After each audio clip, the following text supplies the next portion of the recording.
பசியாக இருக்கின்றது, சாப்பாடு போடுங்கள் என்று யாராவது உன் வீட்டு வாசல் முன் நின்று கேட்டால் அந்த பசிக்கிறவன் உனக்கு மிகப்பெரிய உபகாரம் செய்வதற்காக வந்திருக்கின்றான் என்று கிரகிப்பாய். அப்படிப்பட்ட அவகாசம் எப்பொழுது கிடைக்கும் என்று நினைக்காதே.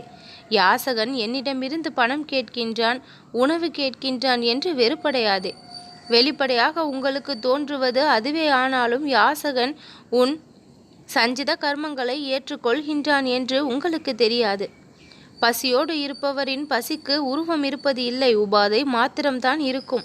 அந்த பசிக்கு உருவம் நானே, பசியும் கூட என் பிரேரபணையே. பிரதிபலனை கருதி நான் எதையும் ஏற்றுக்கொள்வது இல்லை. என் செயல்கள் எல்லாம் பரோபகரத்துக்காக மட்டும்தான்.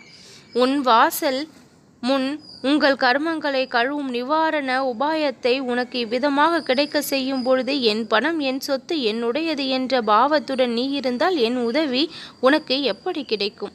ஒரு கவலம் உணவு ஒரு தீனனுக்கு கொடுத்தால் உன் செல்வ குன்று ஒன்றும் கரைந்து போகாது அல்லவா? இப்படியாக வாயில்லா பிராணிகளிடமும் நீ காட்டும் அன்பு என்னை நேராக அடைகின்றது.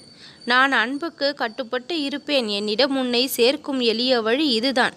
உண்மையை சொல்கின்றேன், என்னுடைய வார்த்தைகளை நம்பு. நல்லது நடக்கும்.